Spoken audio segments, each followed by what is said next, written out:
পরিষ্কার কথা, আমরা আমার হুসাইনকে জান দিয়ে ভালোবাসি, আমরা হুসাইনকে জান দিয়ে ভালোবাসি।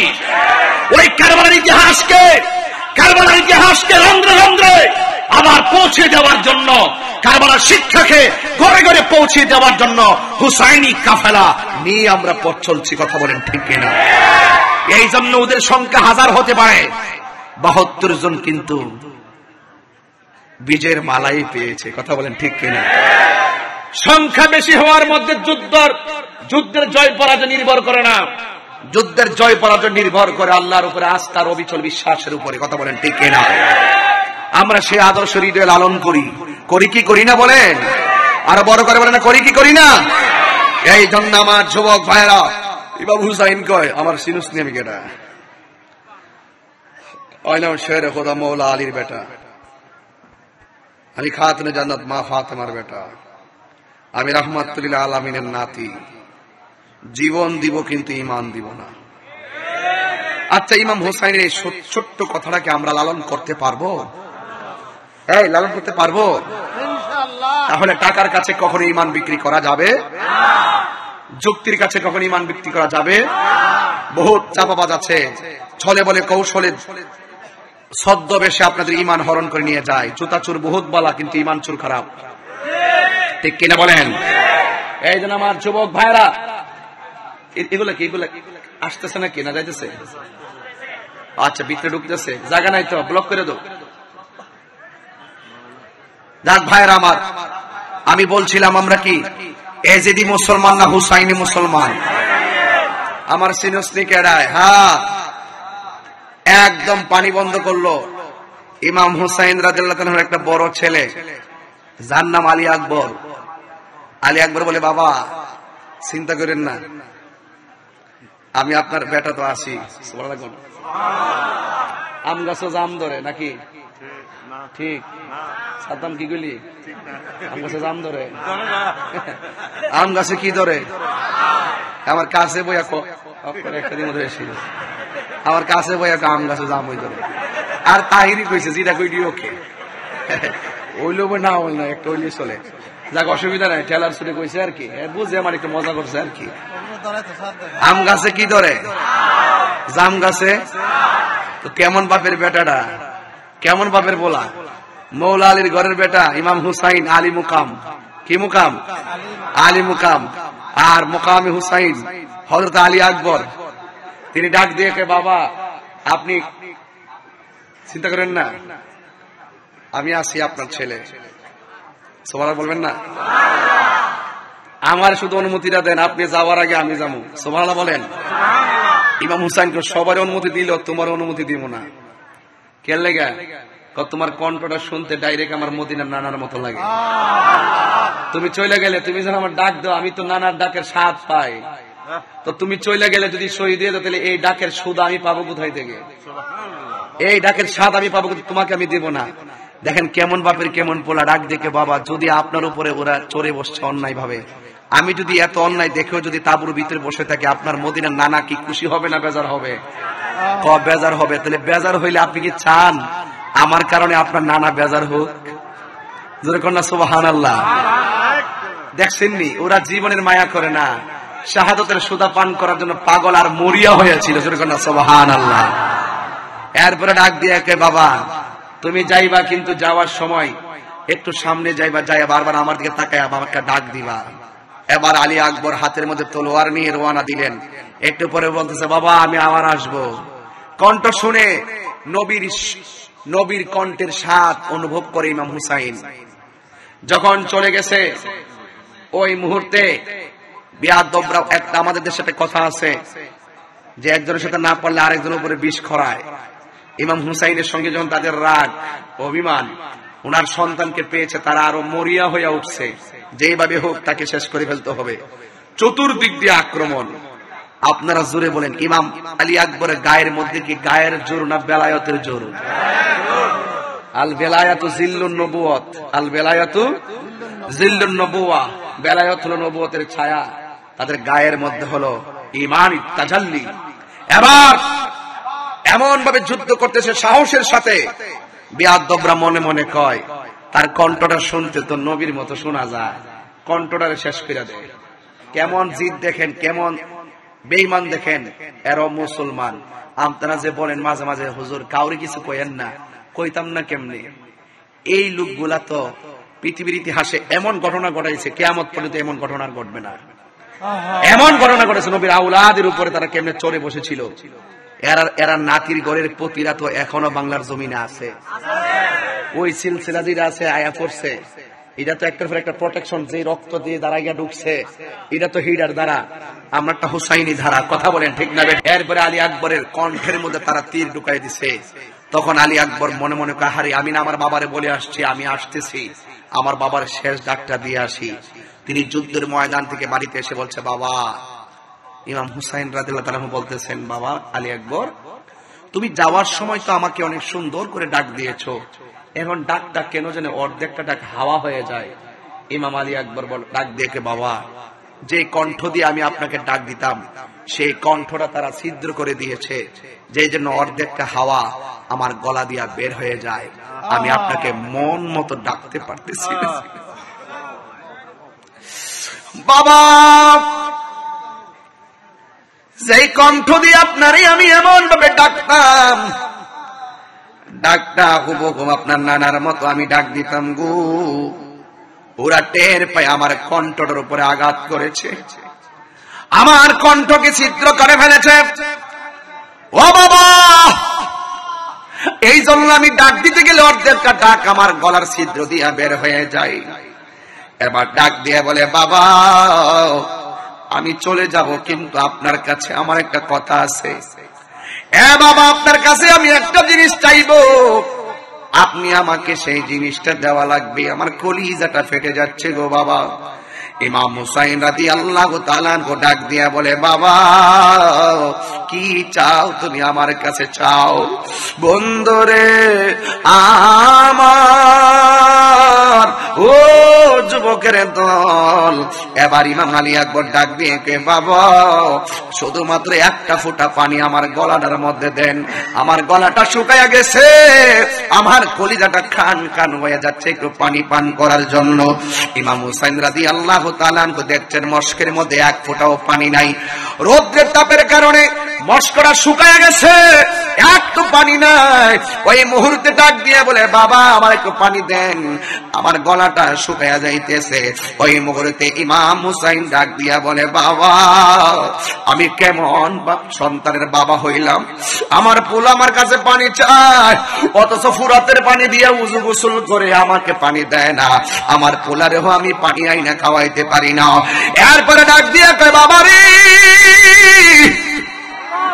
তুমি যদি পানি পান করবা লম্বা হয়ে একটু শুইয়া যাও, আমি তোমার মুখের মধ্যে পানি দিয়ে দিতেছি। এবার আলী আকবর বলে, আমার বাবা যখন আমার পানি দেওয়ার জন্য আমাকে বলল শুইয়া যাওয়ার জন্য, আমি আশার বাসা বাইন্দা শুইয়া গেলাম, আমার বাবা আমার মুখের মধ্যে শীতল পানি দিয়ে দিবে। যুবকের দল, ইমাম আলী আকবর মাটির মধ্যে শুয়া, আর ইমাম হুসাইন তার মুখের ভিতরে কূপের পানি দেয় নাই, মস্কের পানি দেয় নাই, ফুরাতের পানি দেয় নাই। ইমাম আলী আকবর বলে, আমি যখন আমার বাবার কাছে পানি চাইছি গো, আমার বাবা আমার মুখের ভিতরে আমার বাবার শুকনা জিহ্বাটা ঢুকাইয়া দিছে, ঢুকাইয়া দিয়া কয়, বাবারে আমার জিহ্বা দিকে তুই পানি পান কইরাল, আমি কেমনে মানতাম, আমি কেমনে সহ্য করতাম, বুকটা ফাইটা যায়। নবীর আওলাদের নির্মম ভাবে কেমনে মরুভূমির পানির মধ্যে পানি বন্ধ করে দিলি। ইমাম হুসাইন কই, পুত্রী আমার জিহ্বা দিকে তুই পানি পান গো। এবার আলী আকবর কয়, আব্বা ও বাবা আপনার কাছে পানি চাইছি, আপনি আমার বাবা দুনিয়াতে আসেন দেখা আপনার কাছে আমি পানি চাইছি, আমি দেখতেছি আপনার জিহ্বাটা আমার জিহ্বার চাইতে আরো বেশি শুকায় রয়েছে। ও বুঝছি আপনার আব্বা নাই দেখা আপনি বুঝি কারো কাছে পানি চাইতে পারতেছেন না, আমার জন্য আর পানি লাগবো না বাবা, আমার জন্য আল্লাহর শাহাদাতের নজরানা অপেক্ষা করতেছে। বন্ধুরে আমার,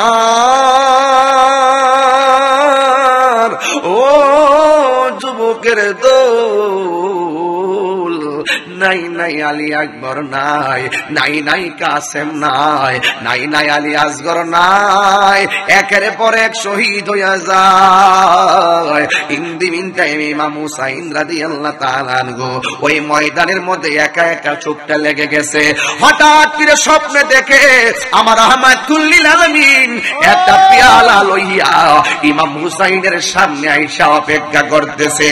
আর বুঝতে বাকি নাই আমার নবী হুসাইনের রক্ত নেওয়ার জন্য কারবালার জমিনে হাজির হইয়া গেছে। আর জোরে বলেন আল্লাহু আকবার। এই আমার আশিকিন জাকিরের মুহিবিন বাবা হাজির রে।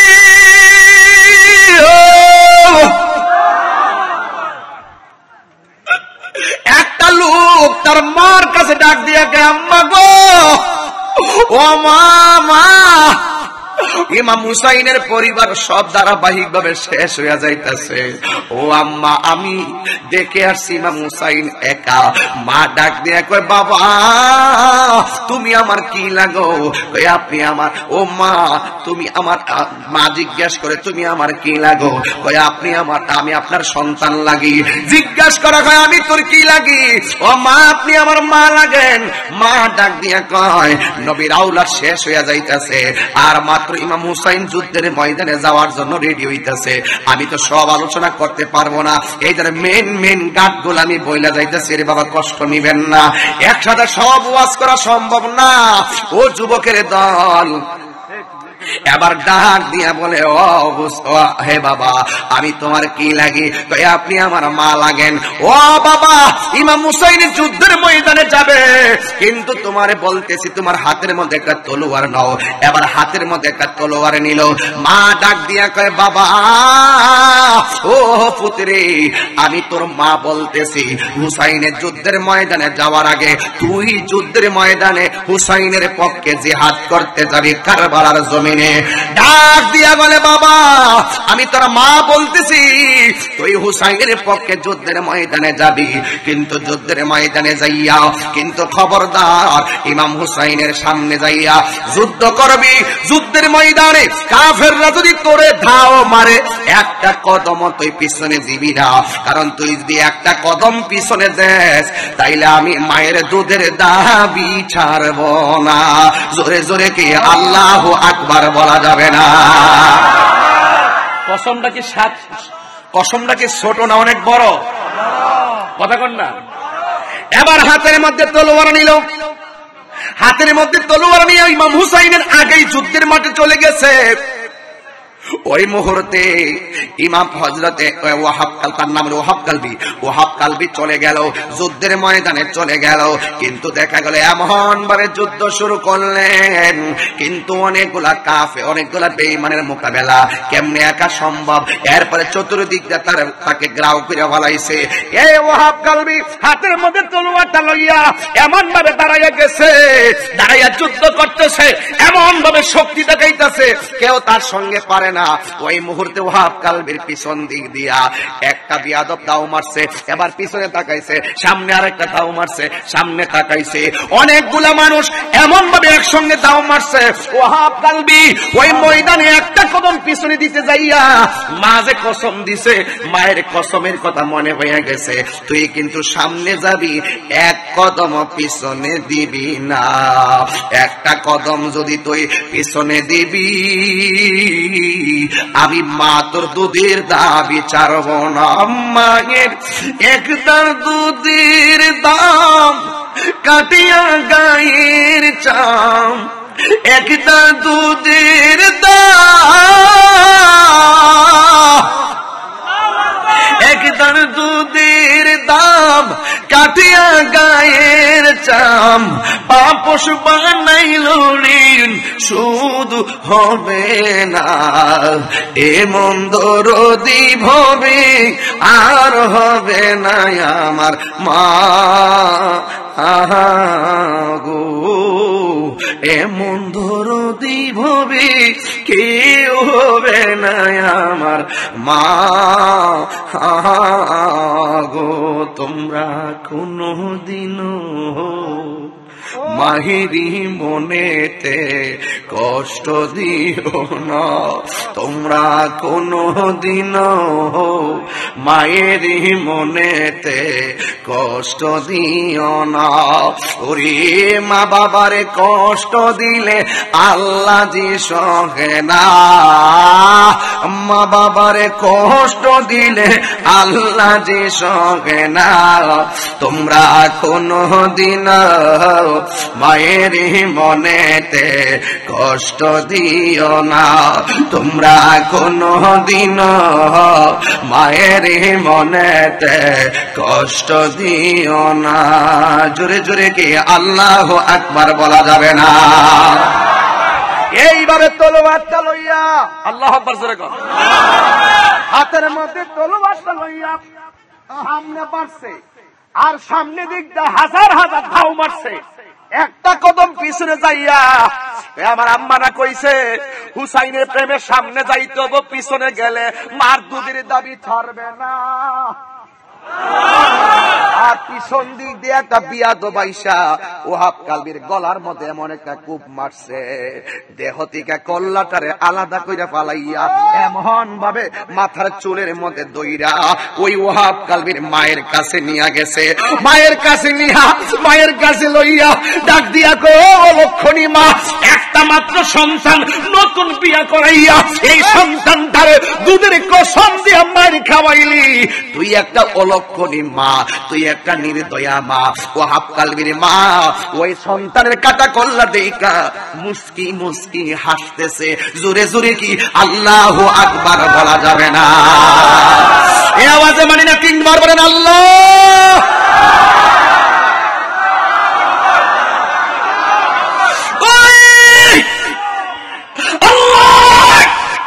আরে আমি তাহিরের কল্লাটা যদি অক্সিজেনের মুড়ে রেখে দেয়, আমার বডিটা যদি মায়ের কাছে পাঠায়, মার কলিজা ফেটে যাবে। আমার দেহ যদি রেখে দেয়, কল্লাটা যদি মায়ের কাছে পাঠায়, মা দেখে কলিজা ভাগ ভাগ হয়ে যাবে। ও হাত কালবির মা, ও হাত কালবির কাটা কল্লা দেখা হাসতেছে।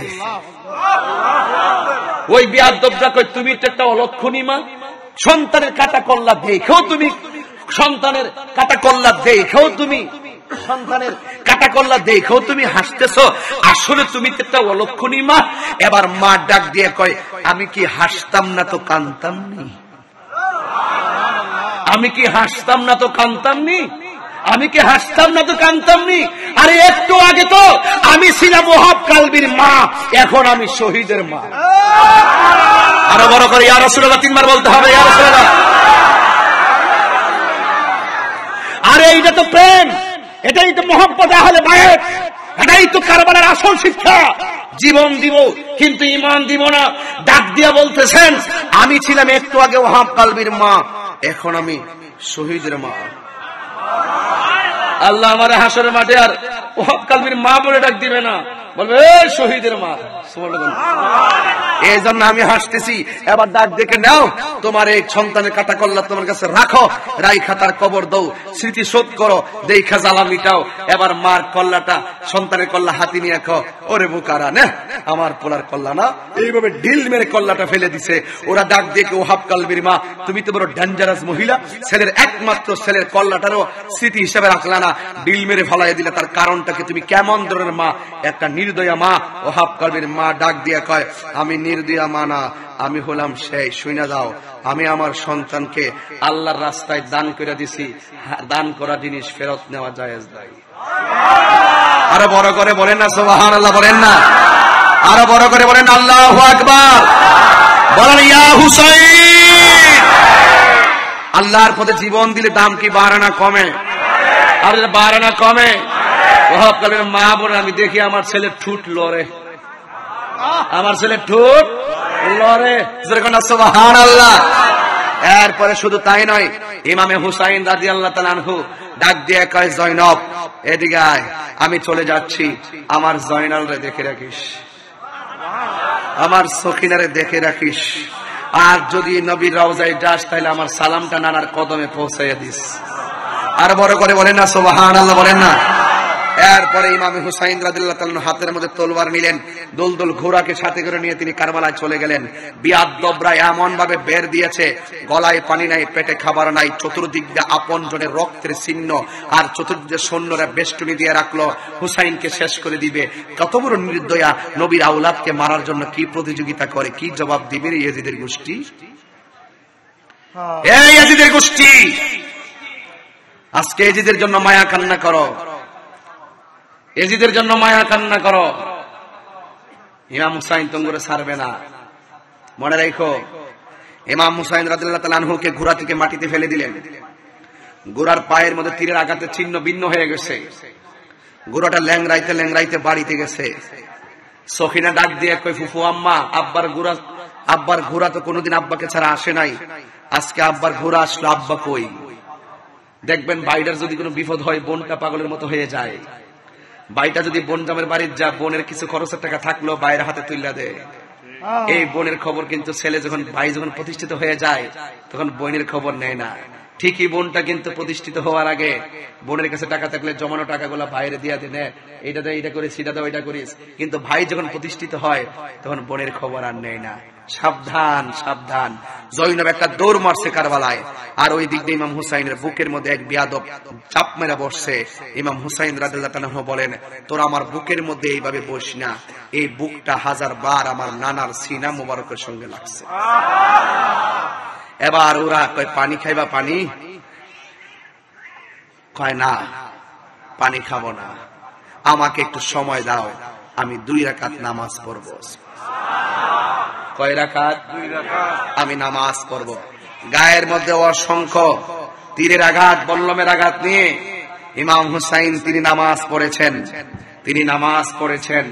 কিন্তু খবরদার যুবক ভাইরা আমার, নামাজ পড়েছেন, কিন্তু দেখেন তীরের আঘাত নিয়ে নামাজ পড়েছেন। কেন নামাজ পড়েছেন তার কারণ আছে। ইমাম হুসাইন রাদিয়াল্লাহু তাআলা যতক্ষণ পর্যন্ত কারবালার জমিনে ছিল, তিনি তাদের সঙ্গে জামাতে নামাজ পড়ে নাই, তিনি আলাদা জামাত পড়ছে। ইন্তিকালের পূর্ব তিনি 2 রাকাত নামাজ পড়ে বুঝাই গেছে, এদের নামাজ আর আমার নামাজ এক নামাজ না। জোরে কোন সুবহানাল্লাহ। এদের নাম আমরা তো সবার পিছিয়ে একতাদা করি না, কই থেকে আইছে, এটা হিয়ান থেকে আইছে, এই যত পিছনে আমরা একতাদা করি না। এদের পিছিয়ে নামাজ পড়লে হবে না। কথা বলেন ঠিক না বেঠিক?